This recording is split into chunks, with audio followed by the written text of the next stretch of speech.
Missy, and good afternoon, everybody. Again, my name is Gary Maxson, Filtration Engineering Manager for Caloris Engineering. And our topic today is membrane system maintenance and when to change your membranes.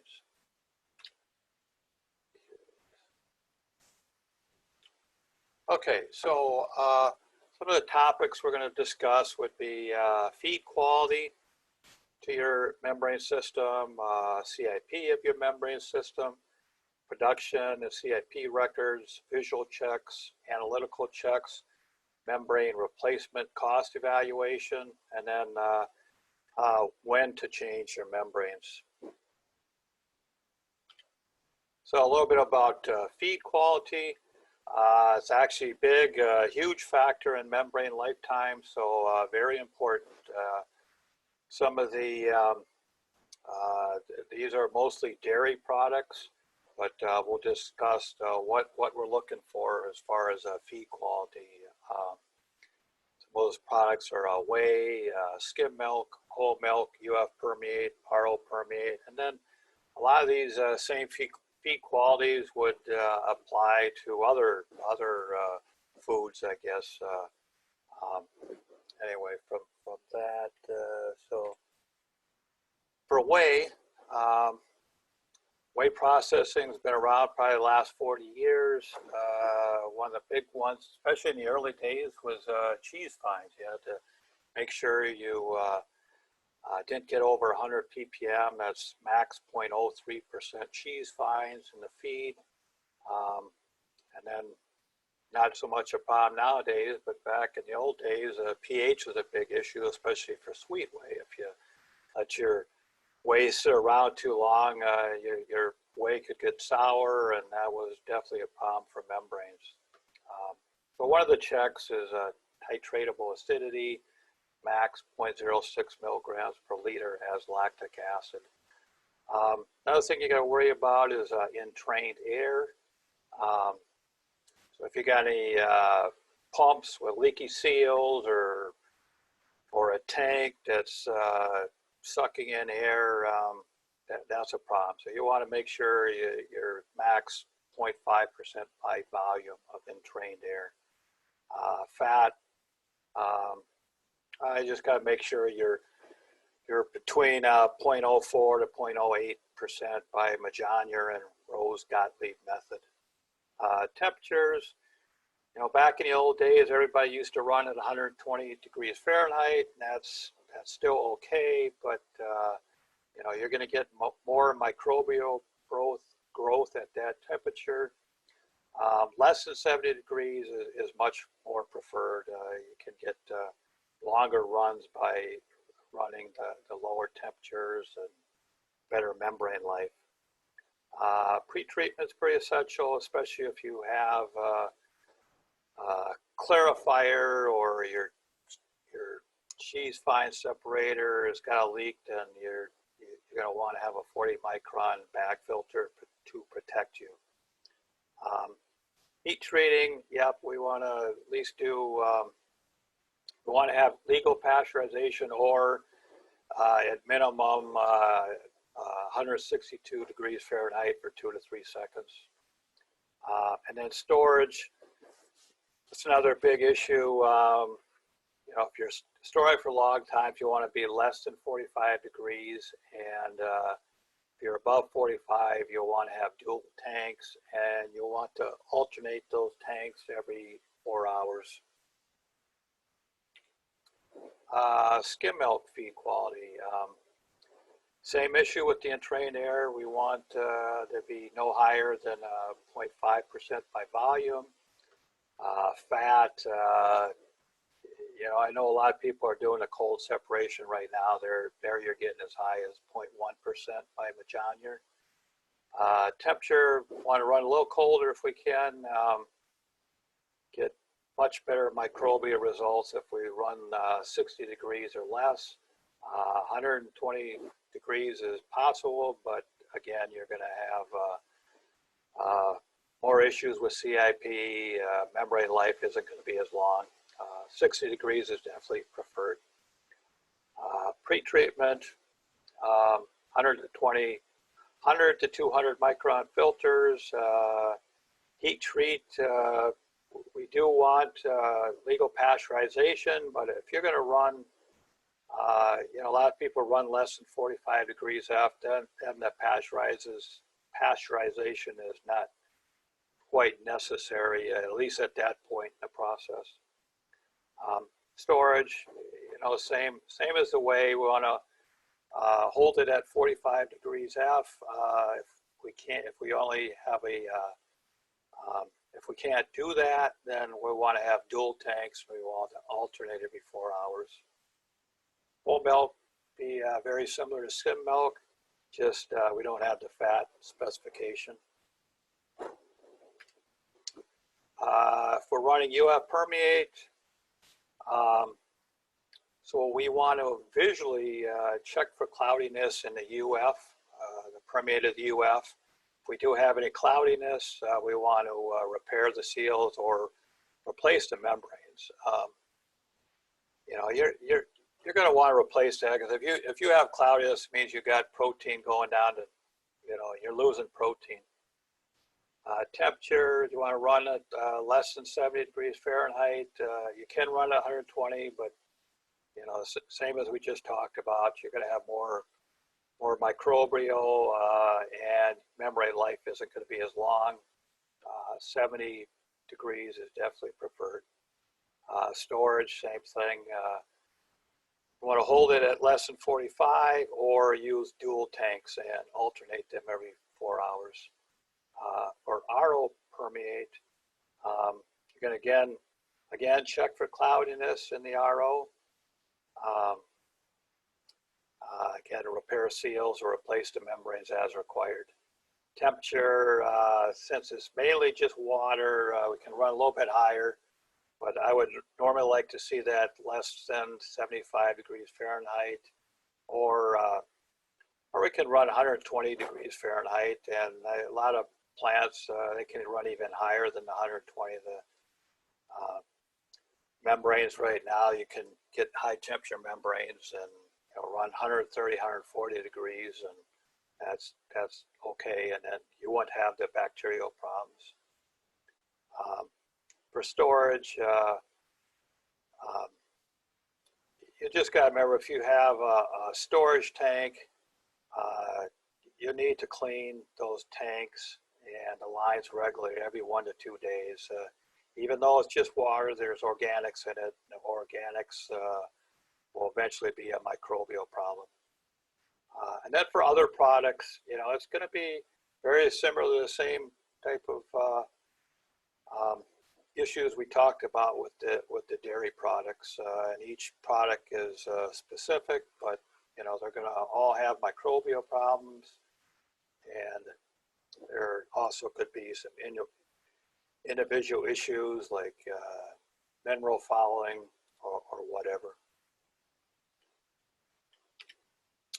Okay, now a little bit about CIP. That, at least for dairy plants, that's going to be your largest maintenance item.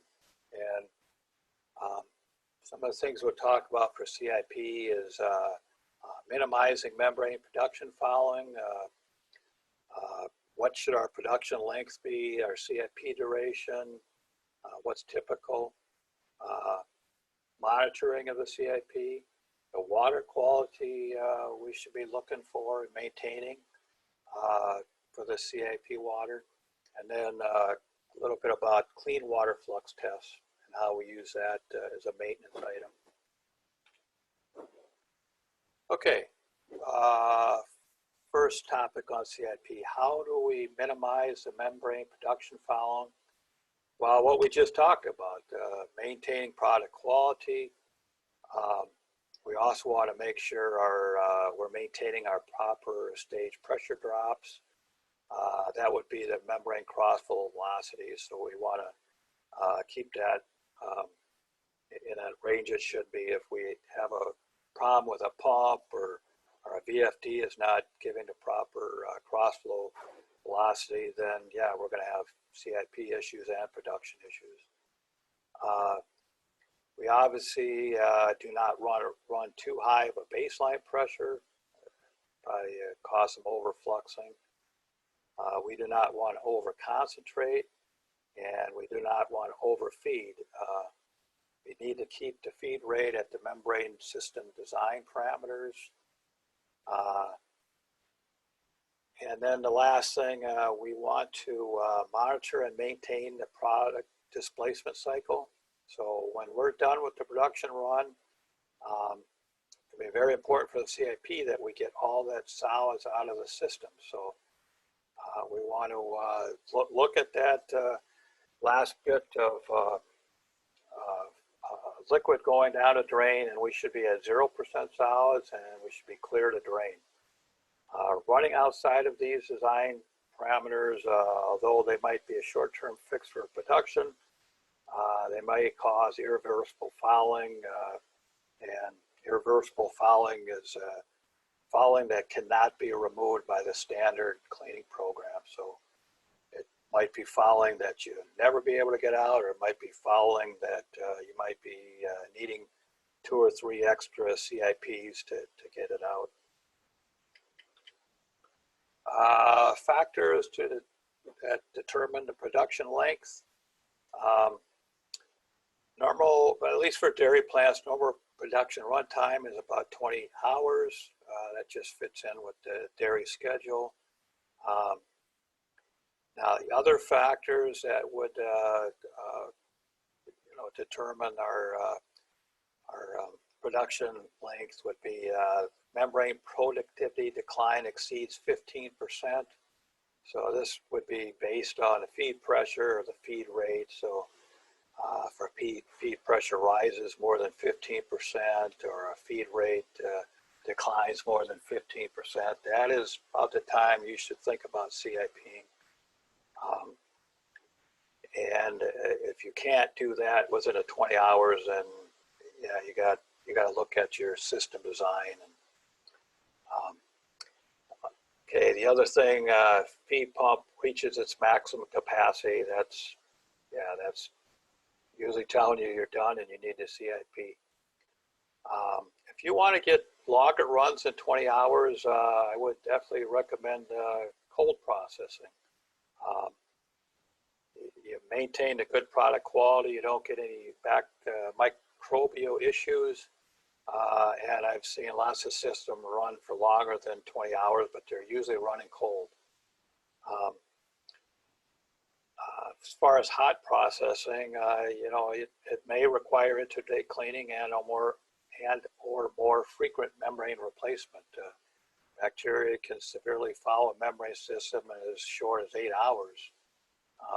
And then the other issue with a lot of ROs is you have calcium phosphate fouling, and that's definitely more of an issue at the higher operating temperatures.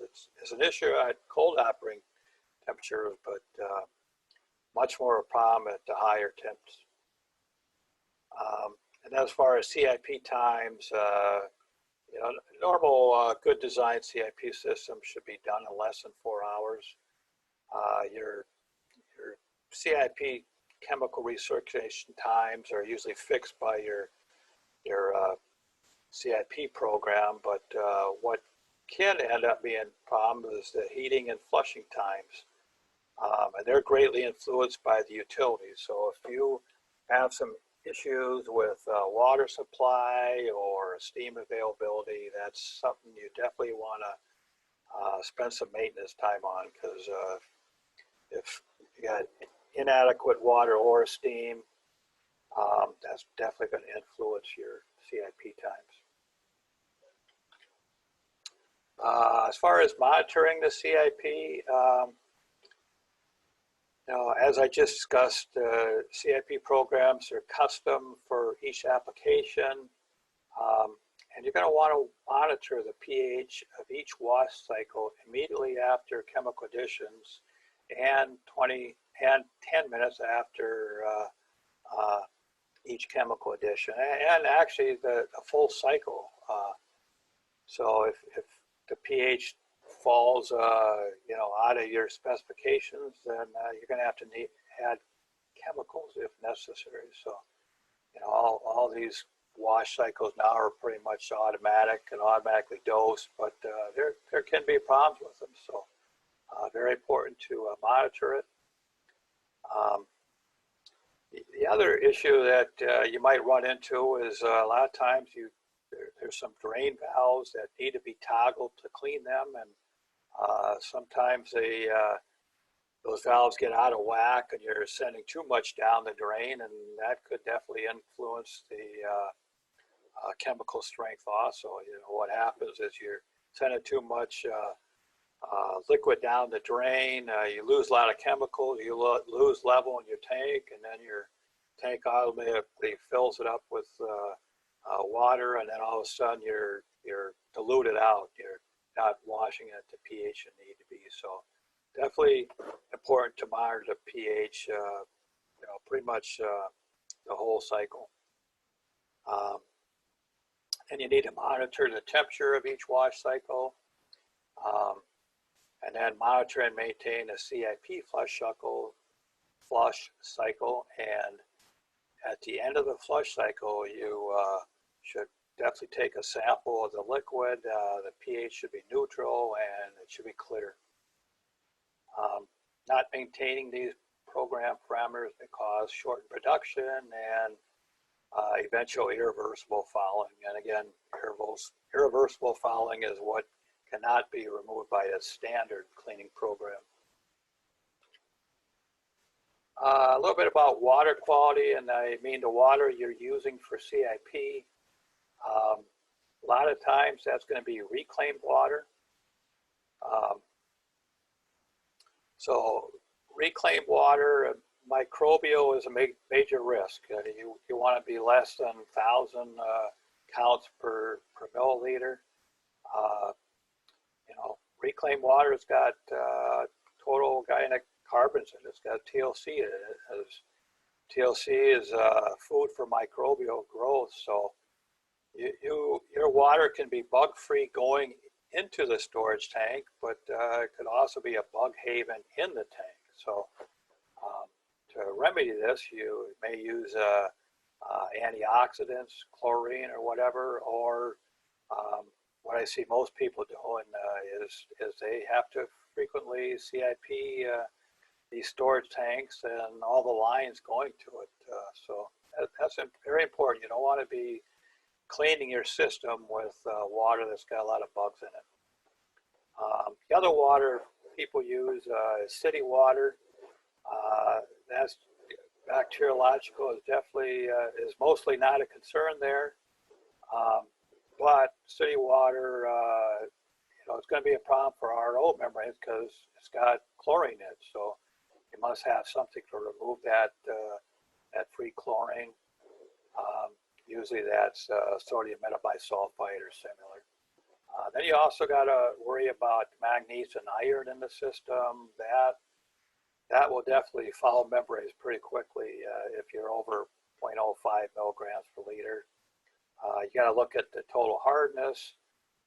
You want to have water that's less than 60 milligrams per liter, and same issue with the silica. You want to be less than 10 milligrams per liter.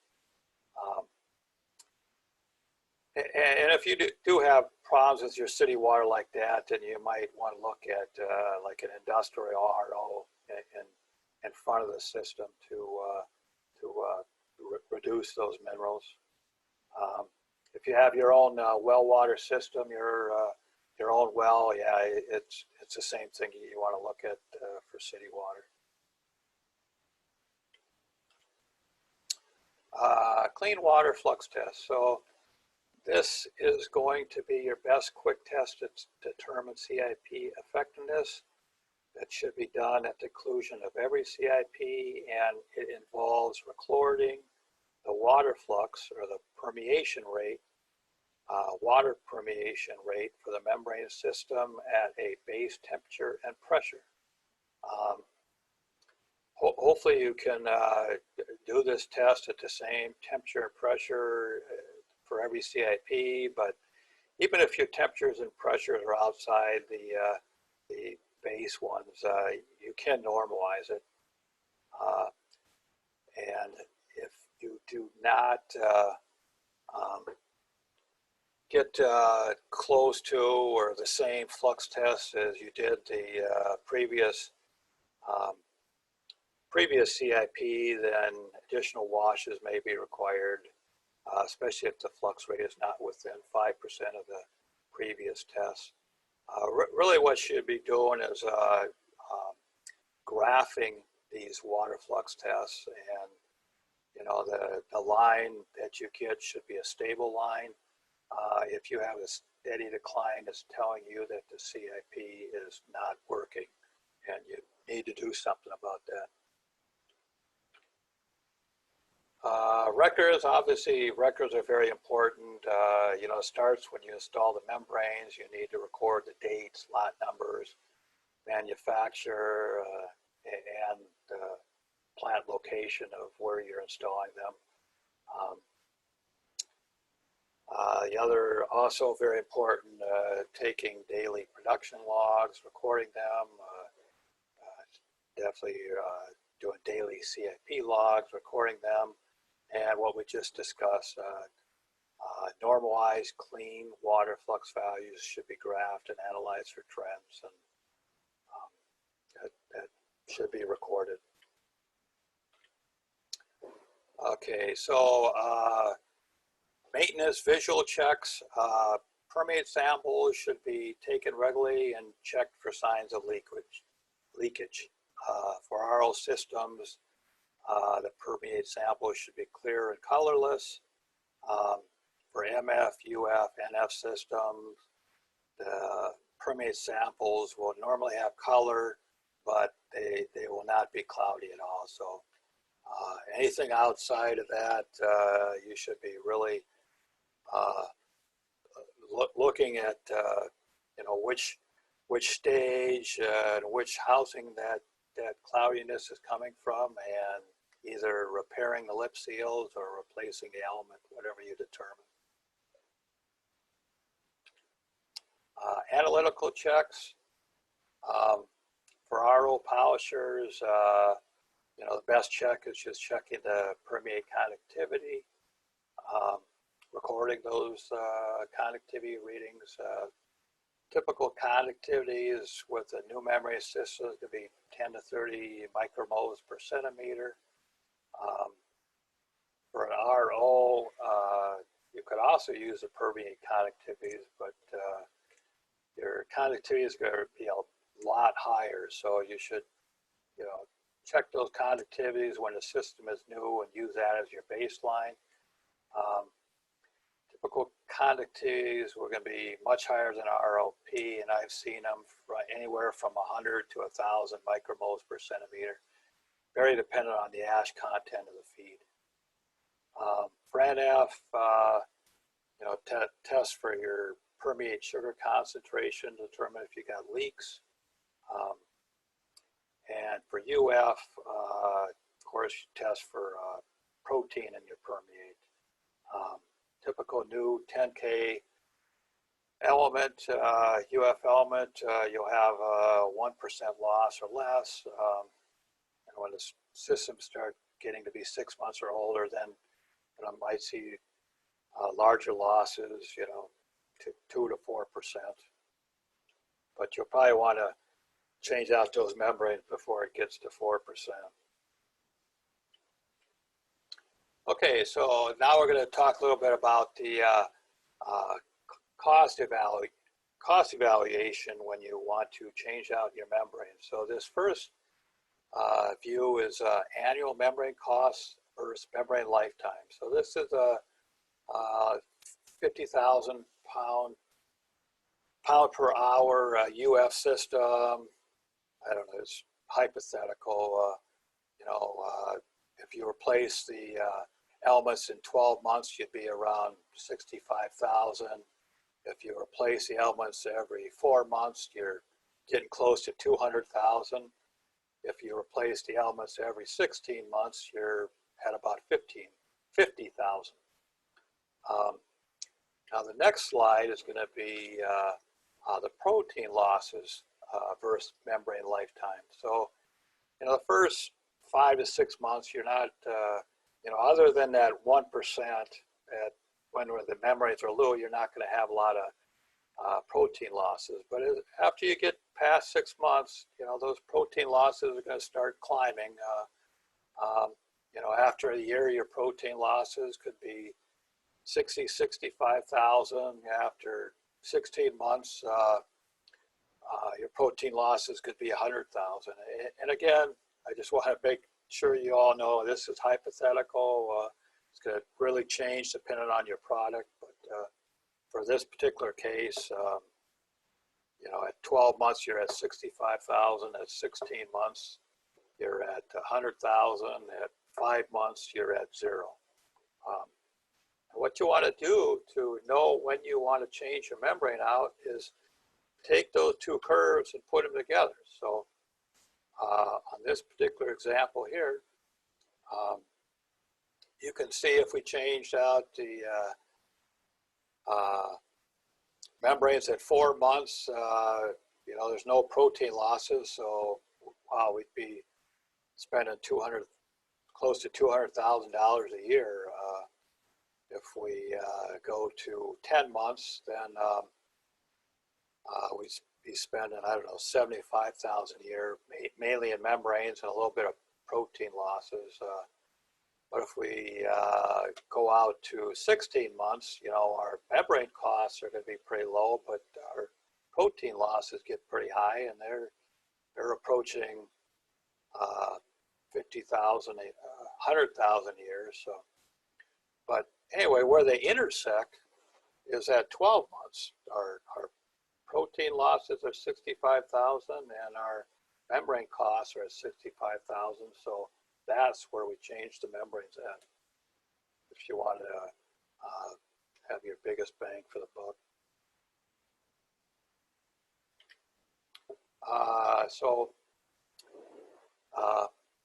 Membrane replacement. So when do you replace your membranes? Well, when your visual permeate checks show obvious leaks and it is determined the leaks are not from seals, you want to definitely change your membranes then, or at least that particular membrane. If the membrane plant can no longer meet the required production requirements, if the membrane plant can no longer maintain required product quality, it could be that the membranes have gotten so dirtied up and got a lot of microbial growth going on that the CIP is not correcting. You definitely want to change the membranes at that time. And what we just talked about, when protein losses or other are greater than the cost of replacing the membranes. And the last thing, there's some other things that come up on your specific plant, but when membrane leakage causes excessive downstream issues, example, wastewater plant, and those costs are worse than the cost of replacing membranes. So with that, I'll take any questions you have. Okay, thanks, Gary. Yep. I don't see any questions just yet, so I'm going to give folks a chance to type in the Q&A feature if they'd like to, but a couple actually occurred to me. Do you recommend having a full set of membrane replacements on hand? Like what strategy would you recommend for occasions where you do notice that a membrane needs to be replaced? I don't think you need a full set. Depending on how your production is, you'll usually know when you need to change them out. A lot of companies will now stock membranes where you can get them in a week or less. Kind of depends on your situation, but I would say normally you want to have maybe 10% membranes on hand just for those leaks that where you see a cloudy membrane, you have to change one or two elements because of that. I would normally have 10% on hand, but as far as a full set, no, I think a lot of people stock them. Okay. But you don't need that. Great. We did have one question. In the case of a multiple stage membrane system, is it better to change individual stages by monitoring permeate losses on each stage versus changing out the entire system? I would normally say just change out the entire system. It's, you know, each system is, you know, each system is different, but normally I'm saying just to change out the entire plant. That's what I'm normally seeing. And another question, why does entrained air cause membrane fouling? So air is a good, bacteria needs air and oxygen to grow.